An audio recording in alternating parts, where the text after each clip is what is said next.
Estamos. Bien,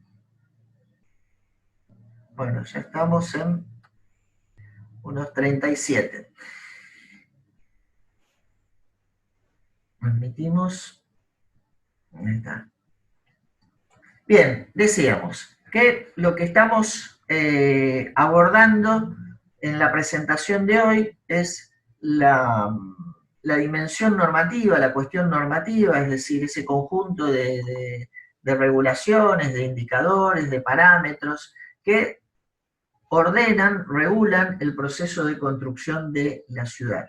Un poco tratar de entender cuáles son las lógicas, los sentidos, los objetos y los objetivos de este abordaje de la normativa, que como muchas veces se clasifica en términos de intervenciones urbanísticas, hay dos grandes paquetes. Uno son las directas, que son las obras públicas, lo que tiene que ver con proyectos que se ejecutan materialmente, y la otra son las normas que son una forma de construcción indirecta de la ciudad. Decimos indirecta porque es un conjunto de regulaciones o de indicaciones, de reglas que deben cumplir justamente quienes llevan adelante las intervenciones y los proyectos.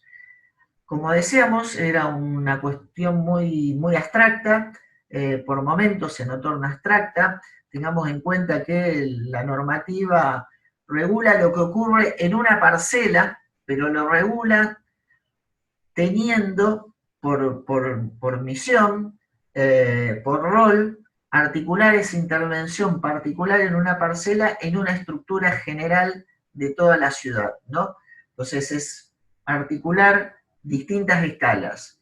Una escala tan particular como puede ser la de un terreno, pero con todo el conjunto casi territorial de lo que es los límites del municipio, ya que la normativa de construcción es una prerrogativa que tienen los municipios y que deben regular dentro del territorio de su administración. Eh, Luego hay una complejidad, ¿no? Que justamente en esto se está abordando en los últimos tiempos, se está viendo la necesidad en la administración del territorio, la articulación entre los distintos municipios con determinadas articulación de sus normativas, porque de hecho conforman un conjunto más amplio como son las áreas metropolitanas, ¿no? Entonces, muchas veces la división jurídica en el espacio hay que hacerla corresponder también con la forma de funcionamiento de ese espacio que va más allá muchas veces de ese límite jurídico. Y también mencionábamos que no solo regula cuestiones de construcción o dentro de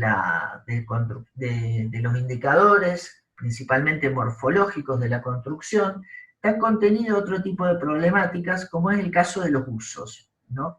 La normativa urbanística también regula usos, articula distintos usos, evalúa las compatibilidades y las incompatibilidades de esos usos, y de esa manera también propone unos indicadores de morfología adecuados para eso. Eso es lo que vamos a intentar ver en la presentación de hoy. Un poco esos serían los temas como para entender esas lógicas que, como decía, por momentos son un tanto abstractas, pero que son determinantes, sobre todo no solo en la actuación urbanística, sino también hasta en la actuación profesional individual remitida a una parcela, porque de hecho hay un mandato y una obligación jurídica de cumplimiento de las normas, que si no caben las penalizaciones. Entonces, lo vamos a ver en términos generales, pero lo vamos a particularizar también en base a la normativa de la ciudad de Rosario, un poco desandando cuáles son las normas que regulan ese proceso de construcción de la ciudad, incluso haciendo un poco una historia entre la normativa anterior y la normativa actual. Bien. Nosotros habíamos estado viendo, hemos ido avanzando a lo largo del curso, abordando un tanto los componentes, ¿no?, de lo que sería la construcción de la ciudad. Hablábamos de trazados, del parcelario, y hablábamos de un tejido también que de alguna manera sobre ese parcelario se iba dando lugar y que iba produciendo, ¿no?, la forma de la ciudad. Entonces, podríamos decir que la normativa justamente es lo que ha encuadrado la formulación de ese trazado y de ese tejido, dando determinados parámetros que fue dando por resultado una morfología de la ciudad. En esto podemos remitir entonces muchas normativas a modelos de ciudad. Muchas veces cuando hablamos de modelos de ciudad, decimos una ciudad densa, es porque justamente la normativa lo permite. O por el contrario, una ciudad extendida no es el único factor, digamos, porque puede tener una normativa que promueva la densidad, pero si no hay demanda de hábitat de ese espacio, no va a ser denso. Y podríamos dar el ejemplo contrario, digamos. No es solo la normativa lo que estamos diciendo. Justamente la normativa es lo que encuadra o lo que va a dar cauce a lo que son las demandas de construcción de ese espacio, de uso del espacio en la ciudad. Y esto lo que va a dar por resultante. Muchas veces cuando ese marco y esa canalización de esas demandas sobre el espacio son coherentemente viabilizadas por la normativa, es lo que da un resultado morfológico más satisfactorio desde el punto de vista de la calidad y funcionalidad urbanística. Pero, por ejemplo, en la imagen que vemos en la parte inferior a la izquierda, que es el ensanche de Barcelona, evidentemente existen un conjunto de normas que hace que esa homogeneidad que vemos en el proceso de construcción a lo largo del tiempo de Barcelona va dando por resultado esa morfología urbana, con los trazados y el tejido dispuesto de esa manera.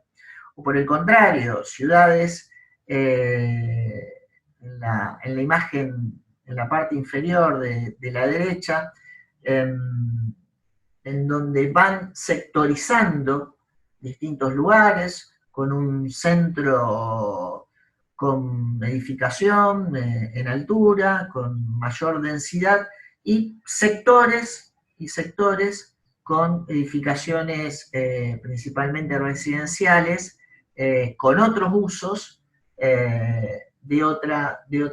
con otros parámetros que dan esa extensión, ¿no?, del tejido y de los trazados y del tejido en el territorio, sectorizando de alguna manera usos y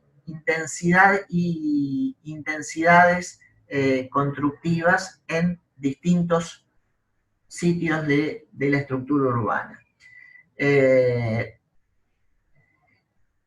Tal vez las ciudades nuestras, latinoamericanas, no tengan estos modelos, podríamos decir, más depurados en términos morfológicos y en términos de coherentización entre usos, intensidades de uso en el espacio y morfología constructiva. Esto es inevitablemente remitible justamente a una estructura normativa, a un conjunto de normas que no han querido o no han sabido encauzar este proceso de construcción, y por el contrario, se forjó una normativa tan laxa en términos de regulación que esto daba que podíamos hacer de alguna manera, teníamos muchas posibilidades para desarrollar en una parcela. Lo vuelvo a decir de otra manera y remitido los ejemplos para que se entienda, como decía, este grado de abstracción que tiene la normativa. Si se quiere hacer un edificio en altura, en el ensanche de Barcelona, no se puede hacer. No solo porque es bonito, sino porque el ensanche es de esa manera y tiene esa homogeneidad edilicia, sino porque es que no se puede hacer otra cosa. Por el contrario, las normativas en nuestras ciudades, en Argentina y en Latinoamérica, podríamos generalizar, habría que hacer algunas ponderaciones, pero históricamente, esto ha cambiado en los últimos tiempos, pero históricamente cuando se forjan los códigos urbanos y las normativas, podríamos hablar a mediados del siglo XX, la normativa casi podríamos decir que dejaba un montón de posibilidades para construir en casi toda la estructura urbana. Es decir, podíamos construir un edificio en altura en un radio muy extendido. Muy por el contrario, perdón, ¿se ve?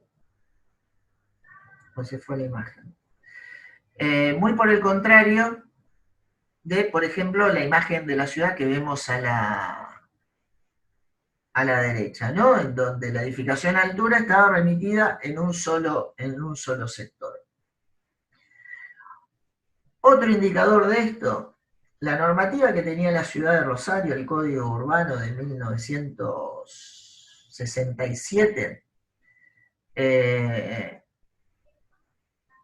podíamos construir tantos edificios en altura que hubiese sido una capacidad para 2.300.000 habitantes puedan residir en esa edificación. Es decir, una cifra muy, muy por delante de lo que terminó siendo justamente la cantidad de habitantes que tiene incluso la ciudad de hoy, redondeando podemos hablar del millón, es decir, estamos por debajo de la mitad. Entonces, claro, estos dos modelos entre edificación de baja densidad, edificación de alta densidad, o más que densidad en altura y edificación de baja altura, y de estar localizados en distintos lugares y esto coherentizado en relación a los usos, esto es lo que no se termina dando en nuestras ciudades y termina generando un modelo mixto que de alguna manera es el que tenemos o es el producto de la forma urbana de nuestras ciudades.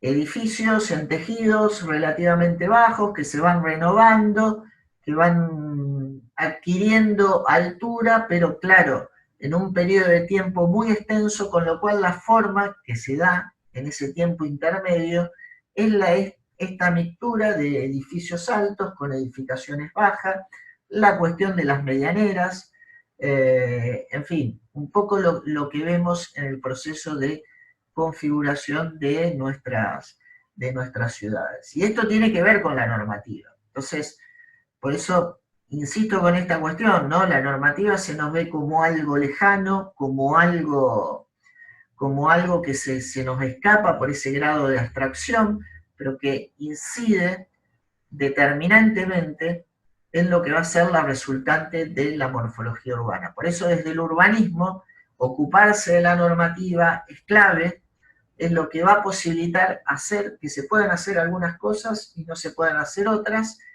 y eso va a tener un efecto en la forma de la ciudad. Si se corta el link, como hacemos habitualmente, volvemos a aplicar el mismo link y retomamos en el punto que hayamos dejado. Esta era un poco la situación a principios del siglo XXI en la ciudad. Todavía teníamos el código de 1967, 1967, que regulaba la construcción de la ciudad, pero sin la cantidad de habitantes que de alguna manera la forma pensada de lo que podríamos decir, casi se podría decir una tarifa plana, podríamos hacer edificación en altura en un conjunto en muchísimos lugares de la ciudad, lo que iba dando esta dispersión de la edificación en altura que se iba misturando con una edificación baja. ¿Qué es lo que se propone en su momento Rosario? Y casi podríamos decir de forma bastante innovadora para lo que eran las normativas urbanas en ese momento, por los años 2004, 2005, que se empieza a debatir el código urbano, y que va a terminar sistematizándose en un conjunto de normas, como las ordenanzas que ven ahí listadas en las imágenes. Yo sé que es farragoso irse a esas normativas, pero los invito, después van a tener la clase grabada, tienen los números, están en la web de la municipalidad, no vendría mal que vayan viéndola para empezar a habituarse con este tipo de instrumentos de trabajo en la construcción de la ciudad. Porque insisto con esto, no solo lo van a tener que ver, se van a topar de eso si se dedican al urbanismo, sino también desde el punto de vista profesional. Un edificio que construyan va a tener que estar encuadrado en los parámetros que da esa normativa. Ahora, retomando, decíamos metafóricamente, digamos, ¿no? Digamos, la normativa anterior del Código del 67, podríamos decir, era una tarifa plana. Podíamos hacer edificios altos en muchísimos lados. Entonces, claro, después se terminaban haciendo tal vez una residencia unifamiliar de una planta, de 2 plantas, o si la intensidad de demanda de uso del espacio daba, planta baja y 3, pero la posibilidad estaba, y eso iba dando una morfología heterogénea, como veíamos, con esa mezcla de edificaciones de distintas características. ¿Qué es lo que va a intentar hacer la nueva normativa? Que va a ser un conjunto de ordenanzas que se van a ir dando y que posteriormente se sistematizaron globalmente en el código urbano. De esto voy a volver después, por qué se fue de esa manera, recuérdenmelo si es que se me pasa. Pero por el momento, focalicémonos en lo morfológico. Si decíamos que esa normativa daba por resultado una morfología heterogénea, sin lógica, sin composición, esto es lo que va a intentar hacer las nuevas normas. Va a empezar a localizar la edificación en altura en un determinado lugar, en un determinado componente, y ese componente lo va a identificar con los corredores. Con los corredores estamos hablando justamente de las grandes vías, el trazado, las grandes vías que son conectores de distintos sectores de la ciudad, por mencionar algunos. Pellegrini, Santa Fe, Perón, San Martín, que conecta el sur con el centro de la ciudad, los anteriores que mencioné, el centro con el oeste, es decir, vías, componentes del trazado que son vías de flujos intensos, de intensidad de uso del espacio, con un componente comercial y de servicios, con un calibre, además, más adecuado para recibir, para admitir, para dar lugar a una edificación en altura, que lo que puede ser un trazado propio de lo que también va a llamar esta normativa áreas de tejido, ¿no? hay áreas de la ciudad que tienen una caracterización, que esa normativa de tarifa plana y de poder hacer una edificación en altura en cualquier lugar, muchas veces terminaba rompiendo, y que la normativa las va a identificar y va a definir también, va a definir una normativa coherente a esa caracterización y de alguna manera la va a intentar preservar. Entonces, ya dividir, entender la estructura urbana de esta manera o asimilar una interpretación que era casi evidente, podríamos decir, de la estructura urbana entre áreas y corredores y conectores, como lo llama ahora la normativa de Buenos Aires, que de alguna manera que es muy posterior a la de Rosario y que toma mucho de esos elementos, de estas lógicas de la normativa de Rosario. Claro, nos da un plano un tanto complejo como el que vemos ahí en la imagen, ¿no? Ahí identificamos las áreas, un tanto, y los corredores, ¿no?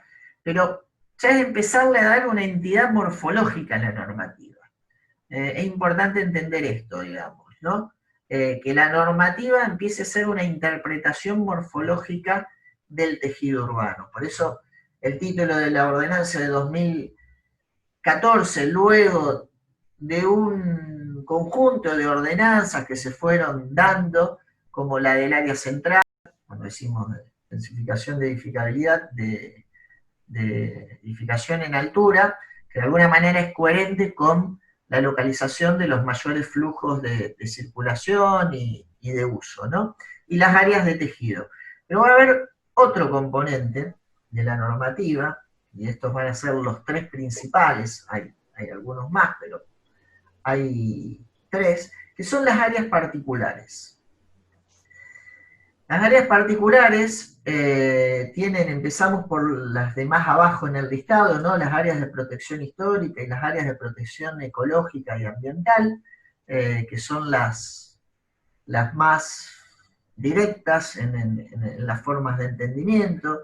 Por ejemplo, la protección ecológica son los frentes de los arroyos, Ludueña, Saladillo, el bosque de los constituyentes, el cordón frutihortícola, por ejemplo, que es el que se ve verde en la planta, en la parte inferior, en el sur, al oeste de la avenida de Circunvalación,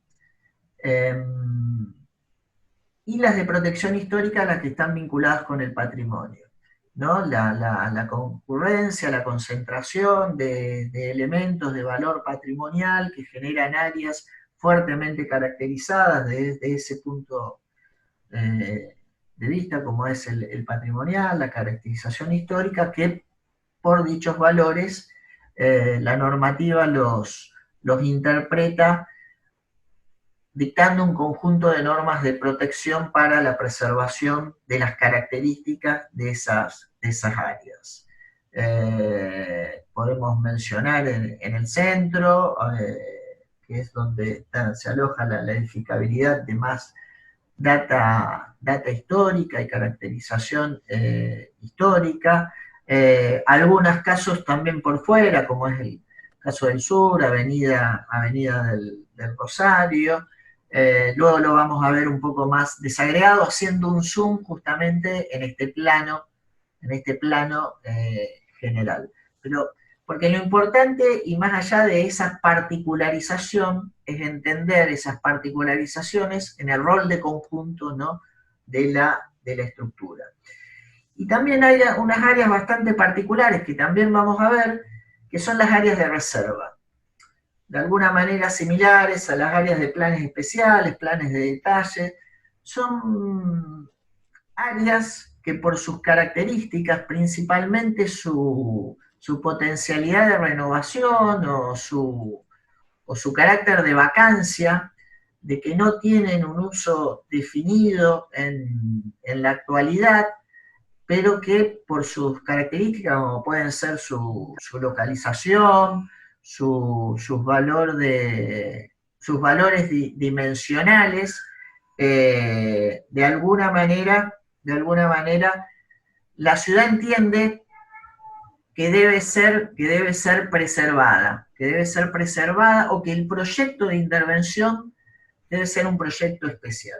Luego lo vamos a ver más en particularidad con algunos ejemplos de algunas áreas de reserva que fueron administradas, ¿no?, de esa manera, pero podríamos decir que tienen ese tipo de características. Las áreas de tejido.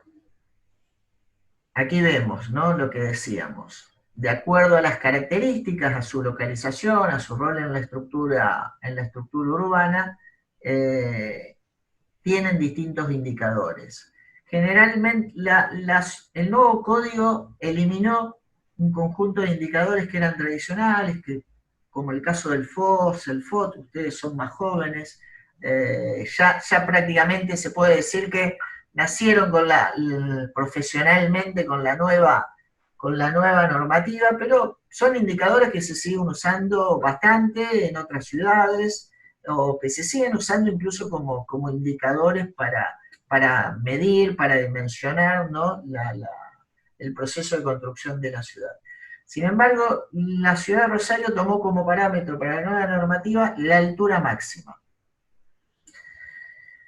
Y es ahí donde va haciendo una desagregación de distintas áreas de tejido, como ven, en el centro la máxima altura, que es de 23 metros, por cierto, representó una bajada de altura muy importante. Antes hablábamos de 30 metros o más, en muchos de los casos. Está el ejemplo de la Avenida de la Libertad, por ejemplo, ¿no? Y Barrio Mártir, que se construyó con la normativa anterior, fue uno de los primeros de desarrollo en altura de la ciudad, incluso por fuera del área central primaria, que tienen mucho más que 23 metros, ¿no? Luego se va desagregando en 19 metros, 13 metros, a medida que la caracterización barrial y la caracterización residencial de esas áreas son preeminentes, ¿no? Entonces, llegando a los 10 metros.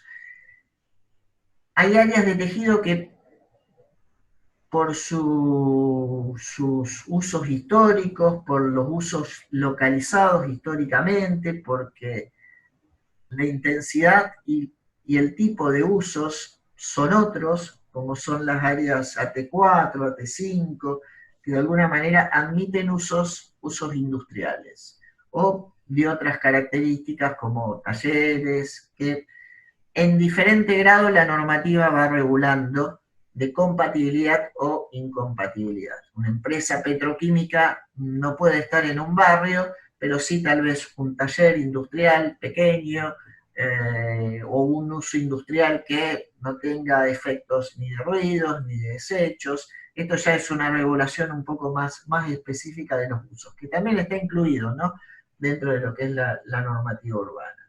Pero de alguna manera ahí vamos viendo también cómo hay una lectura morfológica y una propuesta de construcción, de ordenamiento del proceso de construcción de la ciudad en base, ¿no?, a estos parámetros.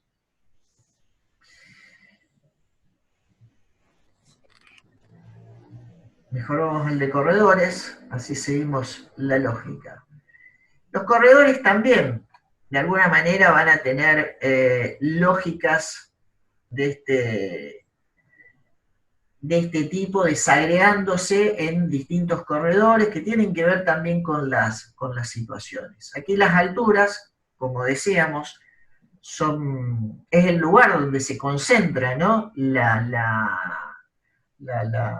mayor intensidad de edificación, contrapuesto a lo del tejido, y claro, las alturas máximas entonces tienen otras dimensiones, ¿no? Estamos hablando en términos generales de 36 metros, que se van por el tipo de corredor, se van desagregando en 30 y hasta en 19 metros. Son los corredores que generalmente vinculan distintos sectores de la ciudad, como mencionábamos, el caso de Santa Fe, Eva Perón, la conexión con el oeste, o San Martín, el caso del centro con el sur, por ejemplo, pero también hay algunas particularidades, no necesariamente corredores, pero que son frentes urbanos, como por ejemplo los frentes a parques y plazas de determinadas dimensiones. Ahí el caso, incluso en el lugar que están trabajando ustedes, los frentes sobre el parque Independencia, o el caso de los frentes costeros, ¿no? Que ya era un proceso que se venía dando previo a la nueva normativa, pero que de alguna manera también lo recoge la normativa y permite una edificación de mayor desarrollo en altura sobre esos frentes costeros, ¿no? También, ¿no? La visualización, una geometría compleja de lectura que requiere su observación, ¿no? Y es la que va dando. Y las áreas particulares, ¿no?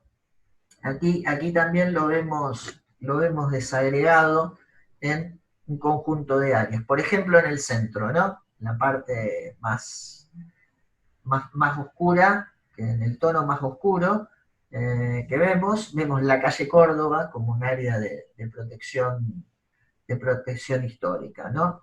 El caso de Avenida del Rosario también, como vemos acá en el sur, y también las áreas de reserva, ¿no? Son áreas que de alguna manera no hay indicadores, aquí no hay alturas, por eso son áreas particulares, no se da parámetros, sino que de alguna manera se evalúa un proyecto incluso integral. Por eso se las unifica en términos de área, requiriéndose en la intervención un proyecto que debe ser consensuado, formulado, que debe pasar por otro tipo de tramitación y procedimiento, inclusive el debate amplio en el Consejo Municipal, ya que debe ser aprobado, esos proyectos y esas intervenciones deben ser aprobadas en el ámbito del Consejo Municipal con el debido debate y la intervención de los distintos grupos que intervienen en el ámbito legislativo de la ciudad.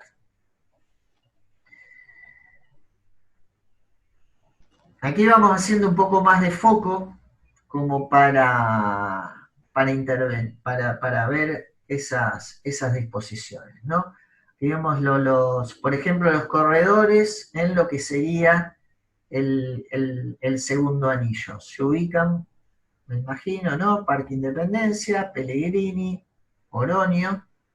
Esto sería el área central que tiene una ordenanza específica y hay otra ordenanza específica en lo que se denomina el área contigua al centro, que es el primer anillo. Ahí también vemos los distintos corredores con distintas alturas para las distintas componentes del trazado. Esto es de alguna manera la diferencia de la nueva normativa que, como decíamos, se fue dando a partir de determinadas ordenanzas del 2008. La primera fue la del área central en el 2008 y que se sistematiza en la ordenanza de organización del tejido urbano que veíamos en la imagen más al principio. Pero decíamos, la principal lógica diferencial entre la vieja normativa de 1967 y esta nueva normativa es justamente que hace una interpretación y una correlación entre el tejido, los componentes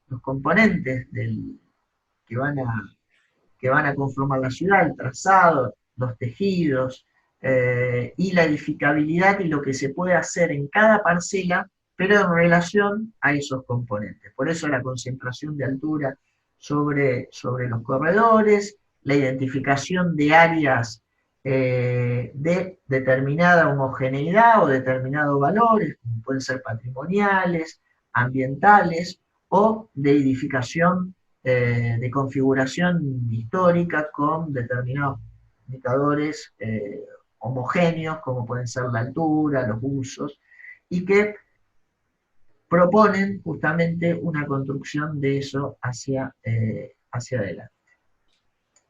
Decíamos, ¿no? La organización principalmente la veíamos, el área central, primer anillo, un caso particularizado es el de Pichincha por las caracterizaciones tanto de su uso como de su morfología, a lo que sería aquí el segundo anillo, ¿no? Y después vienen los posteriores sectores, que son los cordones, por fuera del área central y esos dos anillos primarios. Aquí el área central, como decíamos, tiene muchas áreas especiales que se denominan áreas de protección histórica. La peatonal Córdoba es uno de esos ejes, otra área de protección histórica también es la que reúne la bajada Sargento Cabral con la bajada sobre el edificio de la aduana y hoy edificio municipal en la ex aduana, llegando al bajo, por eso lo de la bajada Sargento Cabral, y que se articula también, ¿no?, con las otras áreas de protección. El caso de Oroño es otro de las áreas de protección histórica que tiene una normativa particularizada, ¿no? Entonces vamos viendo cómo ya los colores y las sectorizaciones de la normativa empiezan a tener estas lógicas, si se quiere, de tejido. Las viejas normativas tenían una lógica más funcional, porque bueno, había sido también el problema de las ciudades en los procesos de modernización y de industrialización, la compatibilidad de usos, el urbanismo moderno, de alguna manera se aborda esa cuestión y va a poner un foco en ese punto, pero con el tiempo las normativas se van adecuando, ¿no?, para interpretar más el proceso de construcción desde esta perspectiva de organización del tejido. Aquí vemos, ¿no?, el área central, ¿no? Pellegrini, Oroño y el río. Aquí están marcadas dos cuestiones y que ha sido el conflicto, que es incluso hoy lo que genera muchas polémicas. Las edificaciones inventariadas como de carácter patrimonial, de valor patrimonial, por lo cual se le da una normativa de conservación, de preservación, con distintos grados. En algunas hay que preservar todas las características, en otras casi podríamos decir ninguna, solo la altura o las dimensiones volumétricas, porque de alguna manera, más que el carácter de valor de edificio en sí mismo, el valor que tienen es conformar un conjunto, ¿no? Entonces, ahí vemos eso en los distintos colores, pero también vemos en rojo las edificaciones en la altura, que de alguna manera era lo que ponía en riesgo esas edificaciones patrimoniales. Como vemos, el centro nuestro, de nuestra ciudad, como el de muchas ciudades latinoamericanas, no es un centro histórico como el de una ciudad europea, con una gran homogenización propia de una construcción a lo largo de un tiempo muchísimo más extendido, medido en siglos. Aquí podríamos decir que lo medimos en décadas, más que en siglos, a la construcción del espacio central de Rosario y de muchas de las ciudades latinoamericanas. Claro, y se daba lo que planteábamos al principio, ¿no? Esta confluencia un tanto desordenada entre edificaciones, ¿no?, de diferentes características, y es lo que vemos un poco reflejado, ¿no?, en este plano.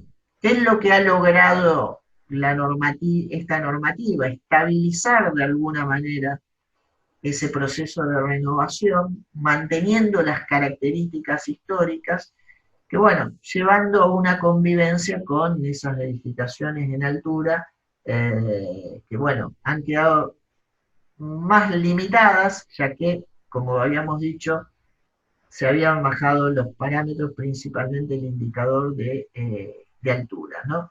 Que era lo más disruptivo, se podría decir, en estos centros. Luego está el debate de que, bueno, en términos morfológicos esta puede ser un poco la interpretación, la mirada, pero en términos de uso, la edificación en altura también le está aportando una vitalidad a ese centro, y en un mantenimiento de esa vitalidad y esa funcionalidad que a su vez también permite que puedan encontrar usos de esas edificaciones históricas, ¿no?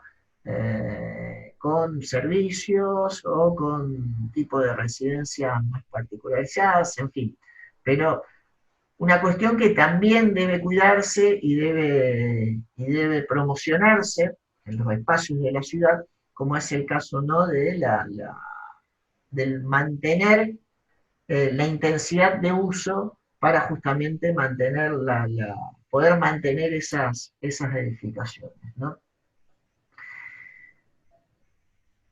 Y acá lo vemos siguiendo avanzando, haciendo el zoom de eso tan general y tan abstracto, ¿no? Como lo veíamos, en términos de estructura general, y ya casi mirando la parcela, ¿no? Y aquí fue bastante innovador lo de Rosario porque generó una unidad intermedia. Si decíamos, ¿no? Estamos viendo la parcela, cada terreno, qué normativa va a tener, qué regulaciones y posibilidades de edificación va a tener, pero eso cómo se relaciona con el conjunto de la ciudad, con la estructura general de la ciudad, ¿no? Eh, la normativa va a generar una unidad intermedia, una unidad de mayor escala que el de la parcela, y que es el del tramo. Entonces, en lugares donde hay una caracterización porque hay una mayor edificación de determinada altura, un menor número de edificios en altura y por tanto perviven las características anteriores, tenderá a valorizarse, a identificar esos sectores y tener una normativa especial. Principalmente donde hay inmuebles catalogados, y que hay una edificación en altura que acompañan a ese inmueble catalogado.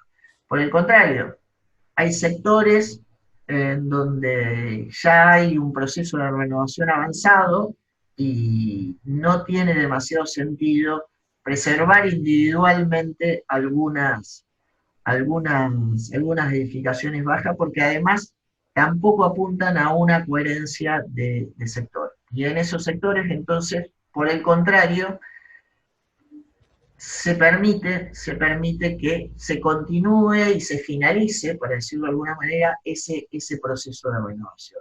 Esto es lo que va dando estos planos multicolores, ¿no? Y situaciones a veces muy polémicas desde el punto de vista jurídico, cómo puede ser que alguien pueda hacer una edificación de 13 metros y otro puede hacer una edificación de 23 o incluso más metros de altura, y casi se podría decir en una corta distancia de una cuadra a otra, o de una esquina a otra, ¿no? Esto es un debate muy de abogados, ¿no? Hay que asegurar las mismas condiciones, ¿no?, de derechos para todos, ¿no? Y esto fue lo que muchas veces imposibilitó al urbanismo generar las morfologías diferenciales, ¿no? De hecho, esto terminó muchas veces en pleitos y en juicios. Actualmente, esto es habitual en las oficinas de urbanismo, los juicios y los pleitos. También la tarea de urbanista remite un poco a esto, ¿no? A tener que defender las cosas no solo en el ámbito técnico y académico, sino también en los tribunales. Porque bueno, estos debates se dan porque hay intereses. Detrás de esto, lógicamente, hay intereses propietarios. Los propietarios quieren tener la mayor capacidad de poder construir en su terreno. Por eso es tan importante esta fundamentación y entender esta lógica. Las restricciones que se ponen no son caprichosas, incluso no tienen que ver solo con una cuestión morfológica o de preservación de características, determinadas características históricas o estéticas. Tiene que ver también con la posibilidad que le da a la administración de la ciudad de poder planificar el proceso.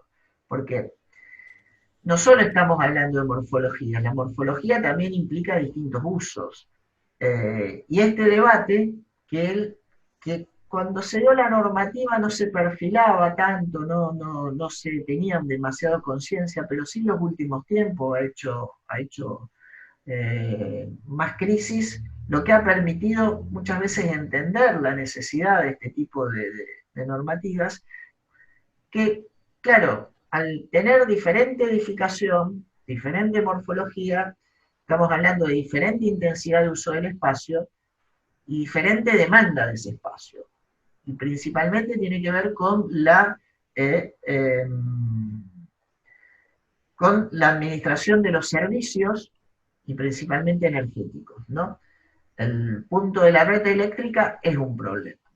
Es un problema que si, claro, si tenemos que definir una red de distribución eléctrica como la que planteaba el código del 67, en donde podíamos tener sectores donde se iba a construir mucha edificación en altura, con mucha intensidad de uso, prever esa infraestructura, cuando en realidad después no iba a tener esa intensidad, pero sí iba a tener una intensidad intermedia que implicaba construir ese tendido de la red eléctrica para decirlo en términos más simples, para unos pocos edificios. O de repente aparece un edificio en un sector que no tenía demanda. Esto genera inconvenientes fuertes que incluso terminan poniendo la responsabilidad en el lado del constructor. Bueno, usted quiere construir un edificio, tiene que construir la subestación eléctrica. Bueno, pero eso tiene un costo. ¿Quién lo paga? ¿Si el prestador de servicio o quién lo demanda? Bueno, estos son debates que la normativa, a organizar en áreas más homogéneas, permite una previsión, permite canalizar el volumen de la escala de construcción de la ciudad más acorde a lo que es, no estar hablando de una cantidad de habitantes y de intensidad de uso que no se termina dando en el tiempo y que se termina dando dispersa en el territorio, con lo cual para la construcción de infraestructura y de redes técnicas, esto es un inconveniente más, más que fuerte. Entonces, esta es la explicación también de por qué esa coherentización.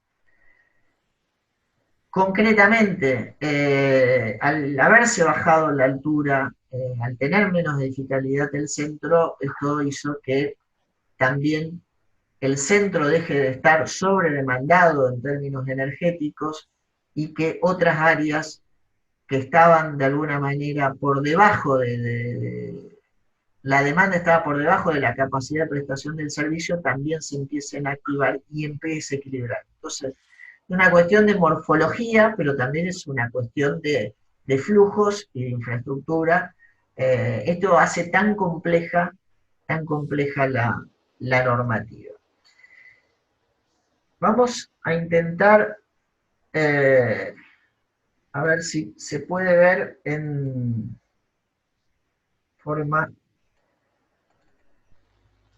¿Se ve ahí? ¿Sí?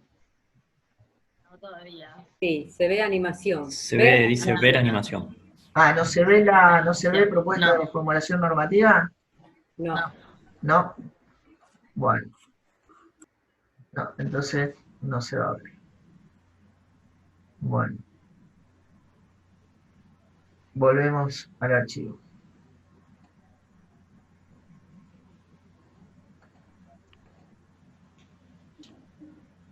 Vamos a ver.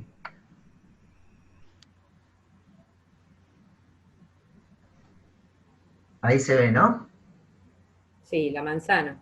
Ahí se ve la manzana y se ve el tejido dibujado.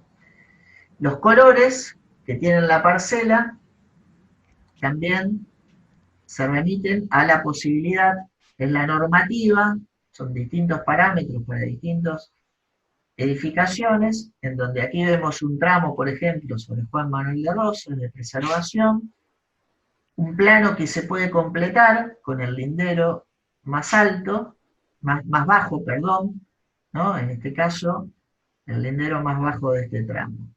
Aquí, por ejemplo, con edificación en altura, en la parte inferior de calle Mendoza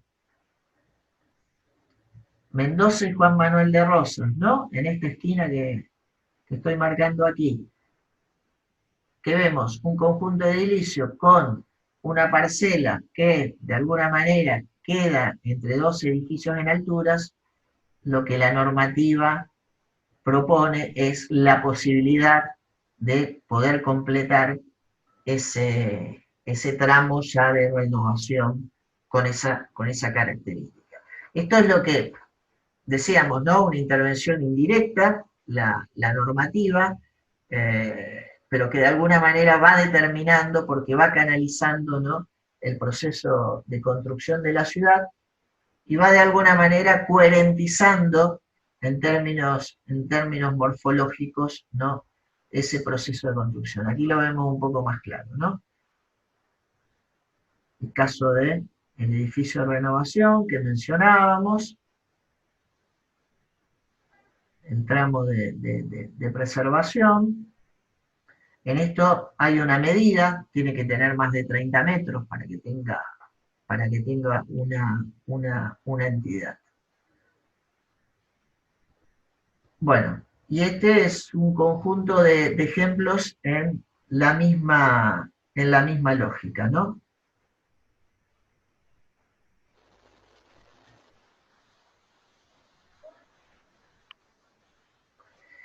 Que los paso un poco rápido, así vamos a la cuestión de las áreas de reserva. Bien. Hay un conjunto de normas más complejas aún y que tienen que ver justamente con las áreas de reserva. Muchas veces se llaman instrumentos o herramientas de intervención urbanística. Tienen que ver con regímenes diferenciales, como se llama en el caso de Rosario, para proyectos especiales. Gran parcela.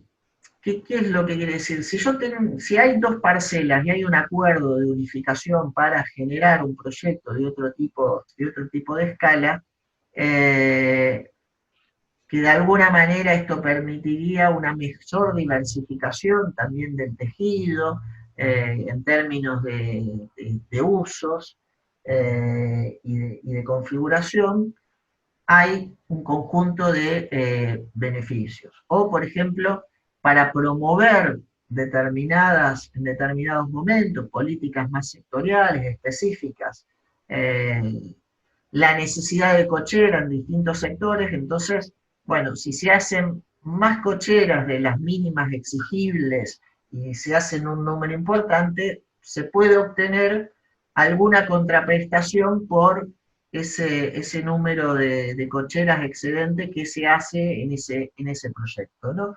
Entonces, se puede dar una mayor edificabilidad. O el caso de los convenios urbanísticos. El caso de los convenios urbanísticos es lo que, de alguna manera,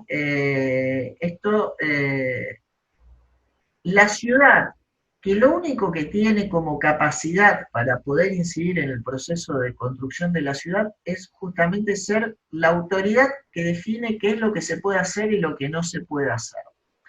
La propiedad del suelo, que en algunos casos la tiene, pero que no necesariamente en la mayoría de los casos, el suelo es privado, el que tiene derechos sobre ese suelo es el privado, pero la ciudad es la que tiene la autoridad para decir qué es lo que se puede hacer y qué es lo que no se puede hacer. Esa es la herramienta que va a tener la ciudad para poder incidir en ese proyecto. Entonces, los convenios lo que trata de hacer es una articulación entre esos intereses del propietario y los intereses públicos, los intereses generales. Este sería un poco el concepto de los convenios urbanísticos. Puerto Norte, por ejemplo, se desarrolló a partir de proyectos especiales, de instrumentos de este tipo, en donde se autorizaron los proyectos, pero se le pedían condiciones a los actores que llevaron adelante esos proyectos, los propietarios del suelo, los que llevaron adelante esos, construyeron en esas parcelas. Por ejemplo, parte de ese suelo privado que se transforma en suelo público, que permita la continuidad y la accesibilidad a la costa. Esto es una cosa que muchas veces de Puerto Norte no se dice, pero ese era un suelo privado.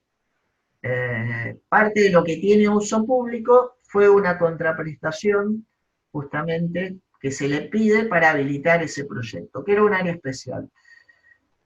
Esta es la forma que interviene la figura de área especial. Casi podríamos decir, congela la posibilidad de hacer algo ahí para que la autoridad de la gestión de la ciudad pueda incidir en el proyecto teniendo que consensuar un proyecto con el propietario del suelo y teniendo que pasar por todos los procedimientos administrativos que incluye también la aprobación del Consejo Municipal, el debate entre todos los concejales y las comisiones del Consejo Municipal de los proyectos para la autorización. Ahora, el concepto es esto, está el poder público que administra la ciudad intentando generar beneficios para la ciudad, están los propietarios del suelo y los actores que quieren intervenir, privados que quieren intervenir en ese suelo, y la necesidad que el instrumento de gestión urbanística permite articular esos intereses.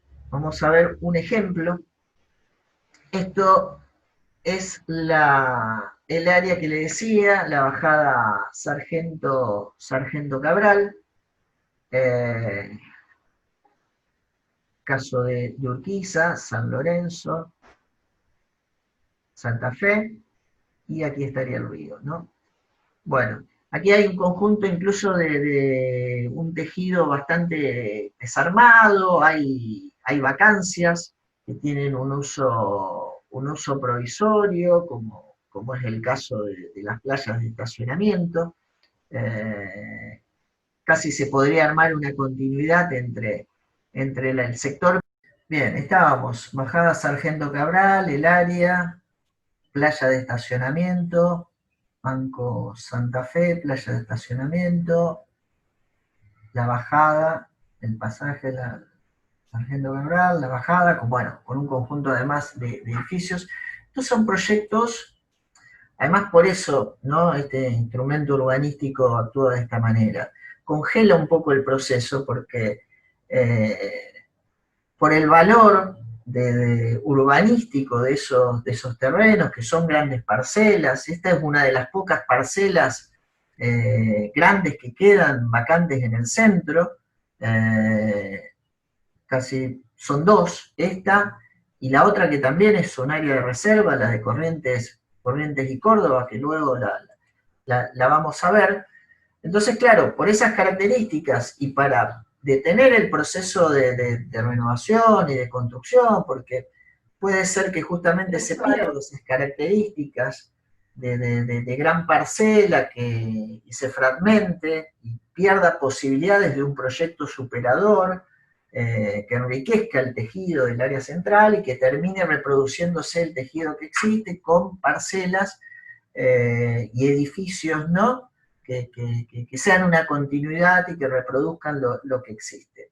Pero claro, tampoco a lo mejor todavía hay una demanda de poder desarrollar un proyecto de esa escala en ese lugar. Entonces, la herramienta de área de reserva de alguna manera pone un freno para ir generando mecanismos especiales en el tiempo, y esto digo en el tiempo porque lleva su tiempo, lleva su ajuste.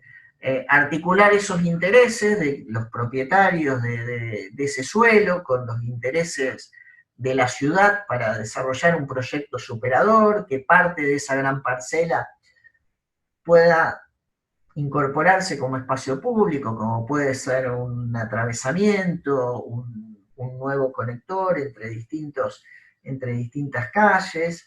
Esto lleva su tiempo. Entonces empieza a haber elaboraciones, empieza a haber negociaciones, empieza a haber discusiones también, en donde intervienen los diferentes actores,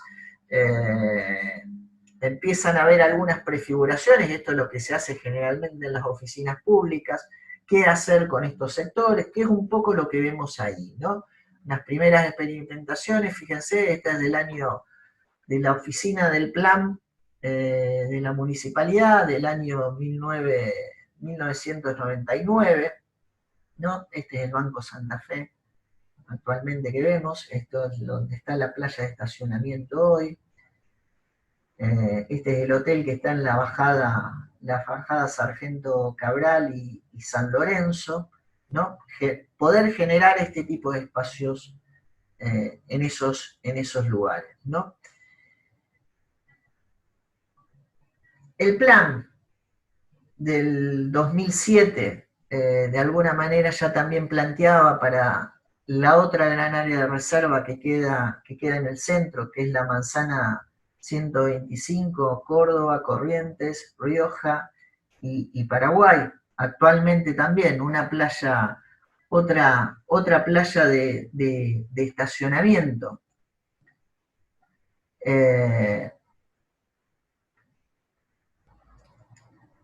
Que es uno de los terrenos vacantes, no es vacante porque, bueno, tiene un uso de una playa de estacionamiento, pero sin edificación, y que poco aporta, porque es un uso que podría ser reemplazado, porque de hecho la playa de estacionamiento podría estar enterrada y usar ese suelo en planta baja para un uso un tanto más cualificador, ¿no? De un uso subalterno, como podemos definir al parking, que incluso puede estar en otro nivel, digamos, ¿no? Entonces, ya el plan del 2007 preveía una intervención de permitir una edificación de mayor altura, la del área general del tejido de ese momento, que es el dibujo que vemos aquí abajo. Estas son las páginas del libro del plan, del plan urbano del 2007, pero sí habilitar una accesibilidad y un equipamiento público en esa planta baja. Entonces, esto es lo que preveía la del 2000, en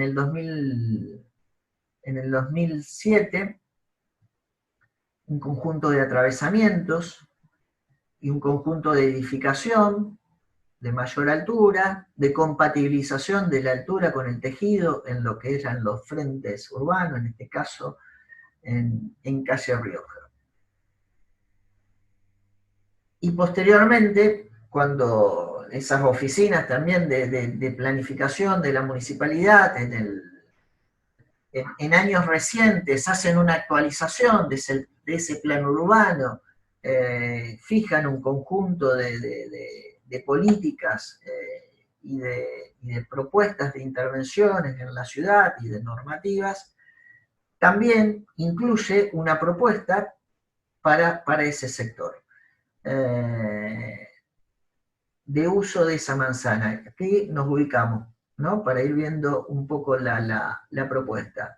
Tenemos la peatonal Córdoba, calle Corrientes, esto es el Ateneo, el edificio del Ateneo, y este es el terreno vacante actualmente donde está la playa de estacionamiento. Incluso no está marcado acá, pero hay una servidumbre de paso por el Ateneo, con lo cual implicaría que las 4 calles estén conectadas y estén atravesadas con el centro de Manzana, ¿no? Una situación inédita para lo que es salvo algunas galerías, en el caso de Rosario, que podrían tener, pero no con esta posibilidad y esta potencialidad constructiva de incorporar una nueva edificabilidad y nuevos usos como son las dimensiones, ¿no?, de este terreno. Es así, bueno, que se va definiendo una propuesta, el uso de esa manzana, y que lógicamente, para que esa posibilidad o esa construcción sea viable, se define un conjunto de edificabilidad que va al mercado, ¿no?, que para quienes los propietarios y quienes lleven adelante el proyecto tengan un interés, ¿no?, de desarrollarlo. Y es ahí donde, bueno, empezamos a ver y donde se plantea la negociación, es decir, bueno, ¿qué podría ser este terreno si tuviera la normativa general? Le aplicaríamos como un terreno más de la ciudad, ¿no? ¿Qué es lo que se podría hacer? Y es lo que se ve ahí en gris. Más lo que podría pisar en la planta baja. Eso que se pierde de edificabilidad en la planta baja es lo que se permite que pueda tener una mayor altura. En términos generales, ese es el esquema, si se quiere, de la negociación morfológica, en términos morfológica, de este emprendimiento, ¿no? Bueno, aquí ya se entra en un fárrago de detalles, donde se mide metro a metro, se va midiendo. Esta era una altura, incluso el de 66 metros, que tenía que ver con un edificio que está en la otra cuadra, el edificio de Mario Roberto Álvarez de la Bolsa de Comercio, que da frente a la plaza Pringles. En este caso de Corrientes se termina dando una mayor altura. La justificación era también los usos, que tiene que ver con un edificio de oficinas con diferentes parámetros tecnológicos que implicaba una mayor altura.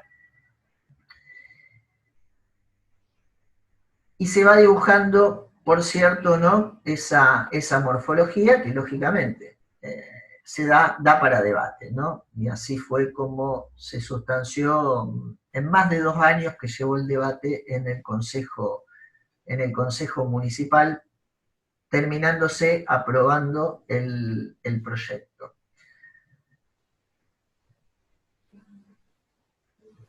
Ahí lo que hablábamos, este es el edificio de Mario Roberto Álvarez que mencionaba anteriormente. Los retiros también, por fuera de la línea de edificación, en el caso de Rioja, manteniendo la altura como un tramo de completamiento, ya con la altura que tiene el sector de esa cuadra. En el caso de Corrientes también, la edificación en altura por detrás y completando en el frente, ¿no?, la edificación del tejido circundante. Esto ya es parte de la propuesta que hace el actor propietario del suelo y que lleva adelante el emprendimiento. Lo único que puede regular la ciudad justamente son este tipo de parámetros: accesibilidad, uso público, liberación de la planta baja, obligatoriedad de incorporar determinados usos públicos, comerciales o equipamientos, como el caso de un cine, la plaza que está en el centro Manzana. Lo que ya es el proyecto arquitectónico, en esto sí la norma tiene más limitaciones. Lo estético empieza a formar parte del ejercicio de las libertades proyectuales y creativas, ¿no? Pero sí, la ciudad es la limitación de esta altura, el retiro de la edificación de más altura, la accesibilidad, el uso público de la planta baja, ¿no? El uso público del centro Manzana, la localización de un equipamiento de uso público, en el caso de lo comercial. Otra de las vistas. El congelamiento de la posibilidad de edificar donde está localizado el Ateneo, que perviva con esa altura, lo que permitiría tener de fondo, ¿no?, edificio patrimonial hacia el centro de Manzana, como es el Palacio Minetti. Bien. Yo, una cosa más, pero ya anticipo, digamos, que vamos cerrando, porque habría algunas cuestiones más, pero sin caso podemos incluso verlas en otra clase, porque también me interesaría, y por eso lo anticipo, que esto es rápidamente lo último, así, si les parece, iniciar algún debate o algún intercambio, o alguna duda, alguna aclaración, ¿no?, sobre lo que quieran conversar, ¿no? O cuestiones que no hayan quedado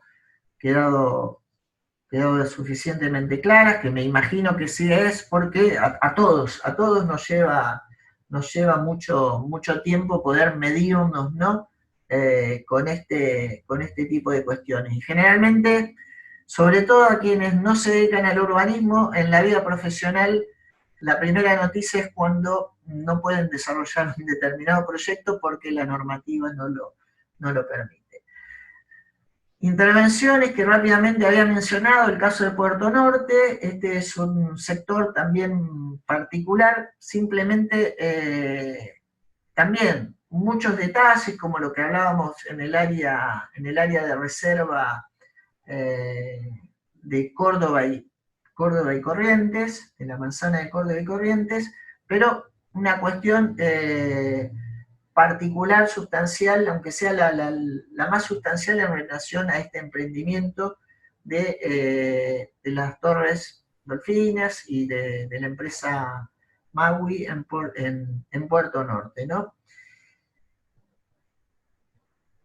Y si bien la ciudad tenía, porque en términos urbanísticos, tal como fuimos viendo, cómo fue estructurando su código de edificación y todos sus corpus normativos, permitía la edificación en altura, en la costa, incluso define algunos como frentes de renovación, promoviendo la actividad en altura, pero claro, este es un terreno con unas dimensiones que le otorgan otro tipo de posibilidades, y también un volumen económico diferente, que le hace tener otro rol en relación, ¿no?, a la ciudad.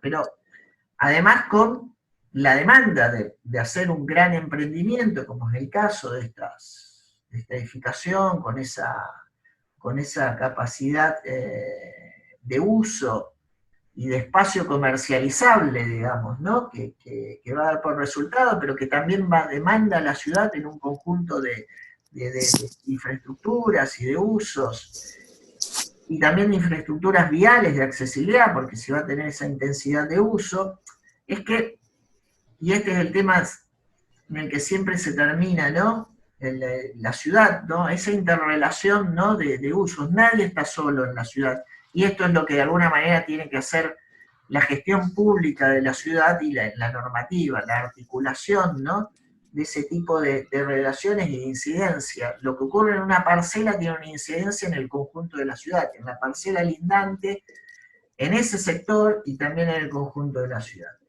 Es ahí donde el proyecto también es negociado a partir de estos procedimientos, estos mecanismos de áreas especiales, con la aprobación de los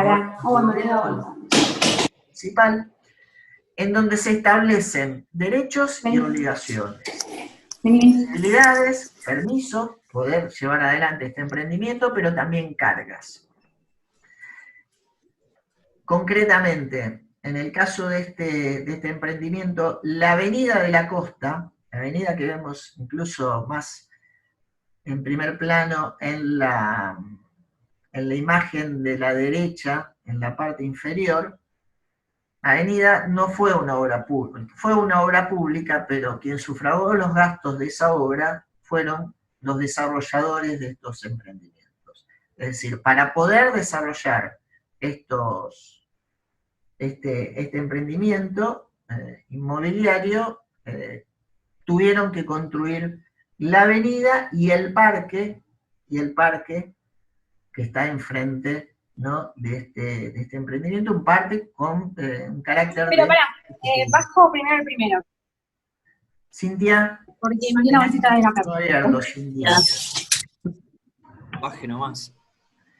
Bien, entonces, esto también no lo mencioné en la manzana de Córdoba y Corrientes, también el desarrollador se tiene que hacer cargo de el mejoramiento de las redes técnicas, en el caso eléctricas, con un conjunto de subestaciones y de tendidos, pero también sanitarias. El caso de, del recambio y de mayor capacidad de la red de distribución sanitaria, con lo que implica esto para las empresas de servicios, digamos, ¿no? Porque esa intervención va a servir para ese emprendimiento, pero también para el conjunto de edificaciones que se vayan dando en ese sector, en el tejido urbano.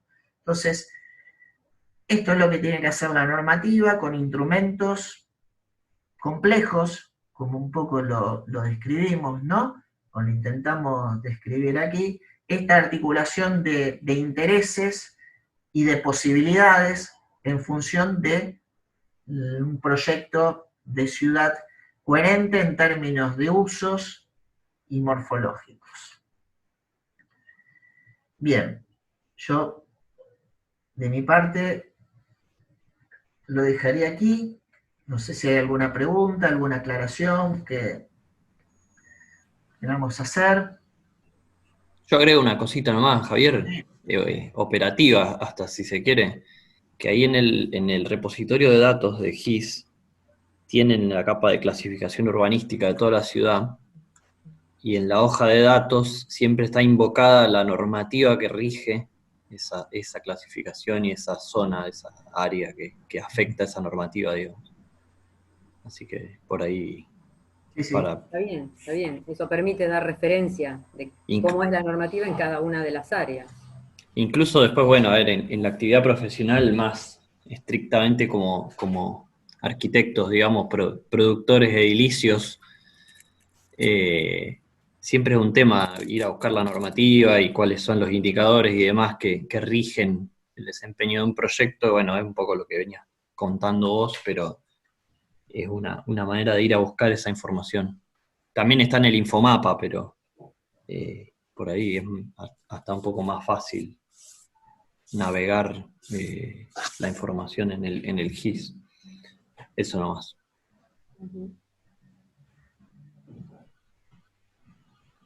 Bueno, no sé si alguien quiere hacer alguna pregunta, aprovechen ahora porque tenemos, no sé, un ratito como para todavía terminar tu Zoom, Javier, o si no, pasamos derecho a los Zoom nuestros.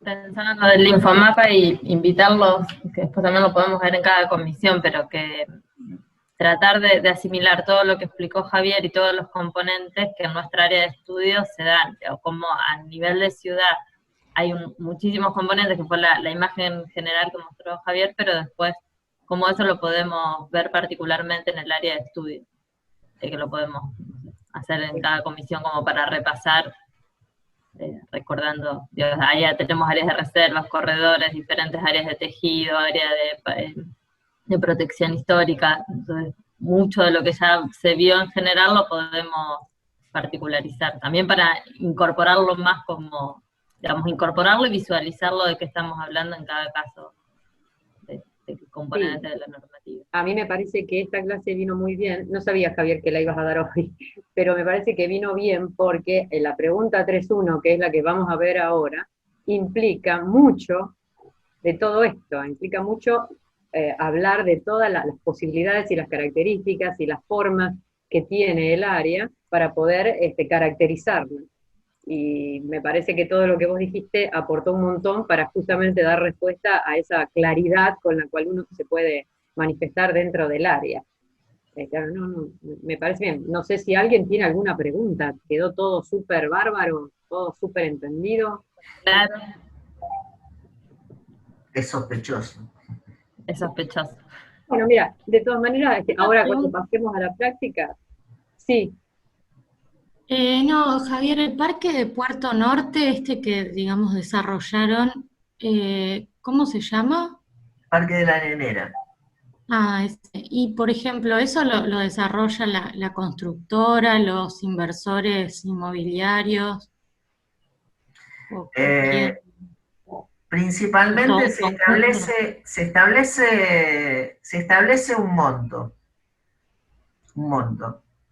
¿Cuánto es la carga que debe tener? Esto también es bastante complejo, pero, o sea, cuando se da el permiso de poder hacer el emprendimiento, se dice, bueno, pero la carga pública, que en el caso de Rosario se toma de indicador lo que sale una cuadra de pavimento de calle, de pavimento de calle, y entonces se dice son 1000 cuadras de pavimento.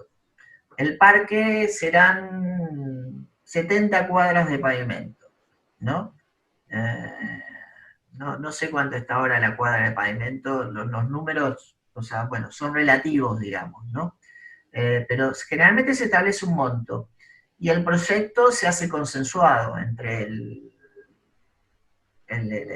que lleva adelante el emprendimiento y la oficina pública. O sea, la oficina pública tiene que ser un proyecto acorde a ese monto de inversión y a esa calidad, digamos, ¿no? Y garantice una determinada calidad y uso principalmente, digamos, ¿no? Pero sí, esto lleva mucho tiempo, mucha negociación, mucha fricción, eh, muchos proyectistas, muchos abogados.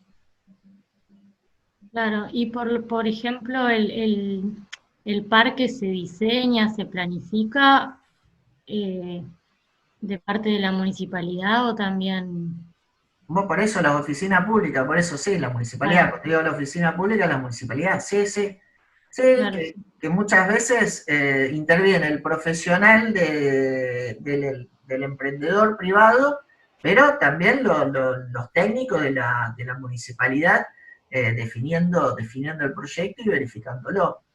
Y después tiene que haber una gestión en el tiempo, que muchas veces no es fácil, porque después, y más en economías poco estables como la nuestra, después aparecen las excusas, bueno, pero es que no puedo, porque por la crisis, entonces déjenme seguir haciendo el proyecto privado y dilato la intervención pública, más concretamente en el caso de Maui pasó. Eh, Terminó la primera torre, no se hacía cargo de la parte que le tocaba y bueno, hubo que frenar el inicio de la segunda torre hasta que no termine el parque y la avenida.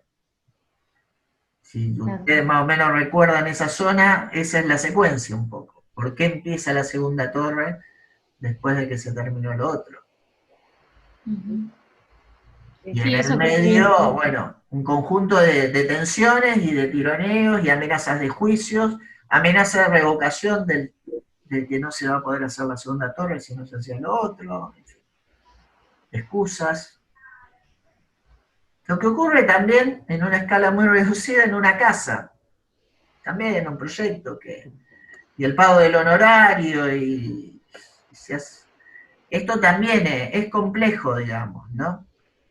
A veces hay actitudes especulativas, a veces hay actitudes o situaciones y circunstancias que son atendibles, digamos. Insisto, no es fácil proyectos de esta escala y complejidad en una economía como la nuestra, digamos, ¿no? Tan inestable, tan poco previsible. El caso de Puerto Norte también, o sea, hubo cargas, además de obras viales, donaciones de suelo de los privados en otros sectores de la ciudad que la ciudad le interesaba para el desarrollo de vivienda social, o obras de infraestructura, de cloacas, por ejemplo. Las cloacas del barrio Itatí se hicieron con los aportes que hizo la intervención de Puerto Norte.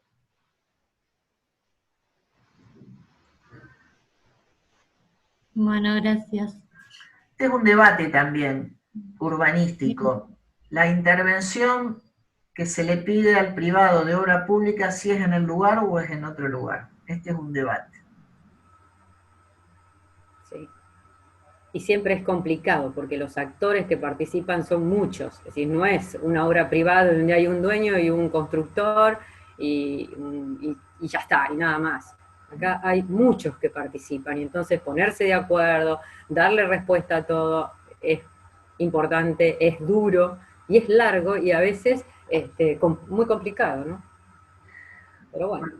Y bueno, y está la decisión también, como dice Javier, digamos, de que el Estado de repente cuenta con un recurso y bueno, la cuestión es ver a dónde puede ser más valioso invertir ese recurso.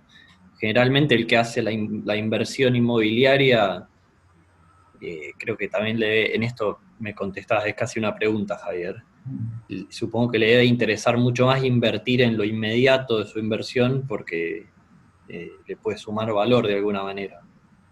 Sí, sí, pero por ejemplo, la Avenida de la Costa, es probable que, lógicamente, le interese invertir ahí. Ahora, la Avenida de la Costa la usa toda la ciudad. Lo usa, y principalmente la gente del norte, digamos, que está muy lejos de ahí, pero que la usa de atravesamiento para ir y venir todos los días, digamos, ¿no? La, la crítica que a veces tiene invertir en otro lugar, por eso no es tan fácil decir una cosa es mejor que otra o una cosa conviene más que otra.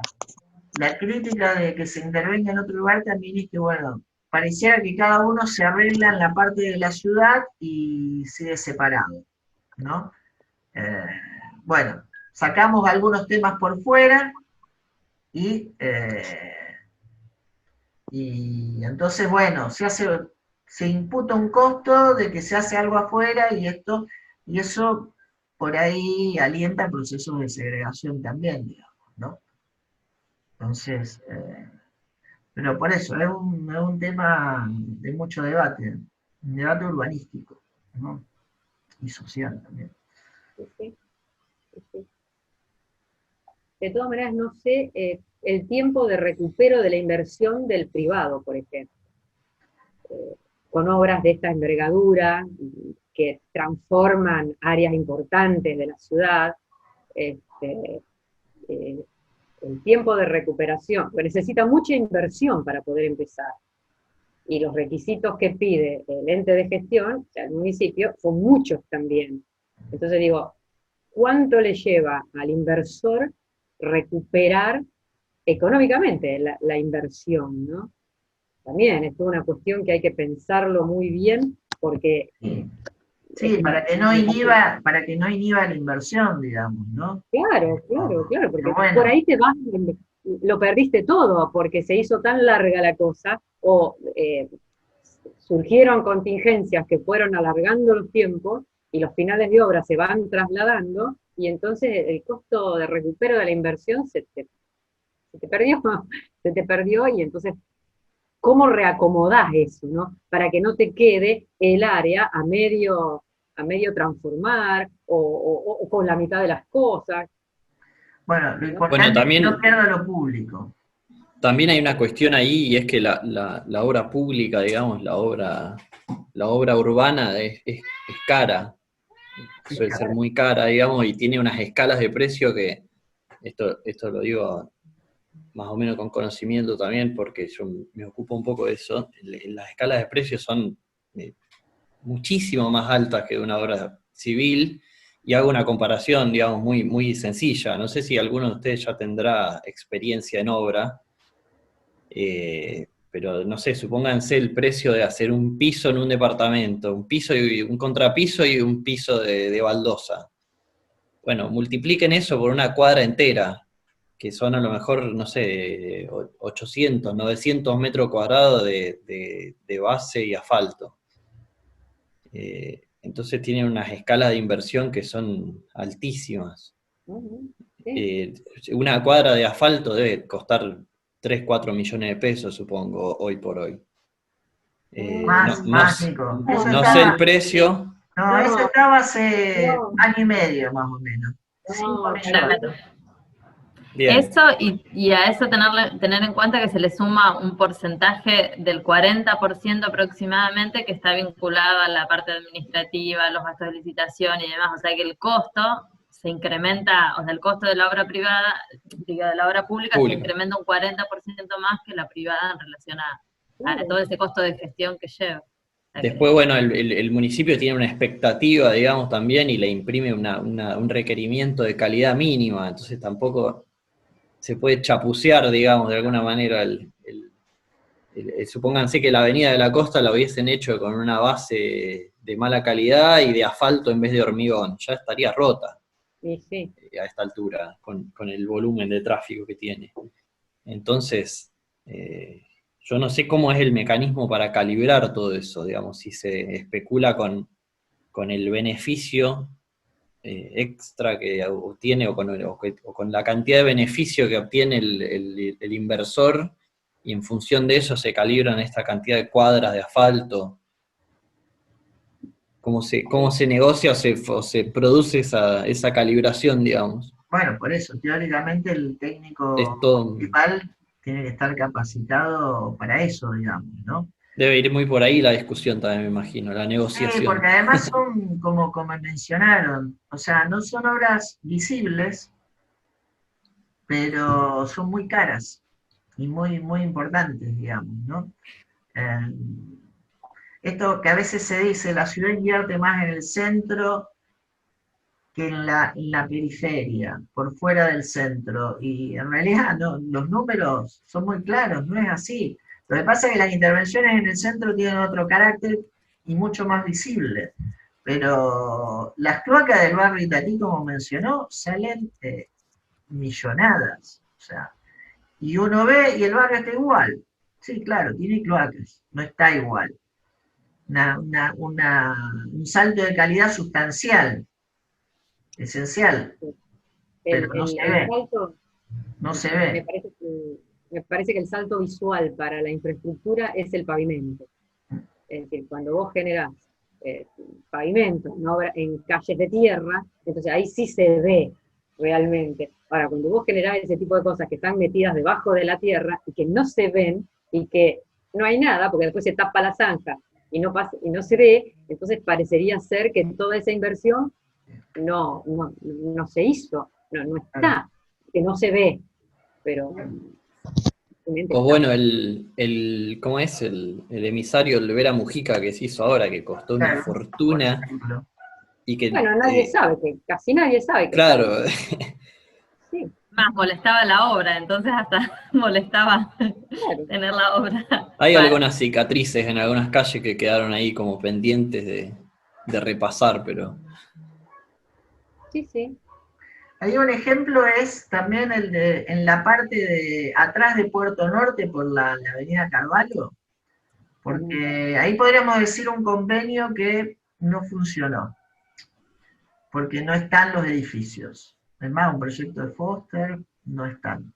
Ahora, fíjense, las calles quedaron, que no es menor.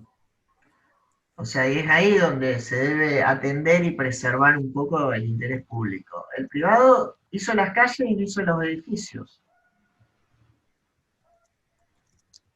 Es En ahí donde vos proceso de Entonces, desde el actualización. punto de vista público, bueno, está quedando la infraestructura, que además era muy complejo, pasaba el caño que viene por abajo de la planta de Alferdi al centro, que trae el agua y lleva. O sea, no se puede hacer cualquier cosa. Hubo una discusión incluso dejar sin agua el centro. O sea, que no es una intervención si no está regulada, administrada, consensuada, ¿no? Entonces, y hacer esa infraestructura y las calles, y si pasan lo ven, están las calles y no están los edificios. Como ocurre en muchas de las economías más sofisticadas y desarrolladas. Primero están las calles, después los edificios. Acá estábamos un poco al revés. Con este tipo de encuadre un poco se va ordenando un poco mejor.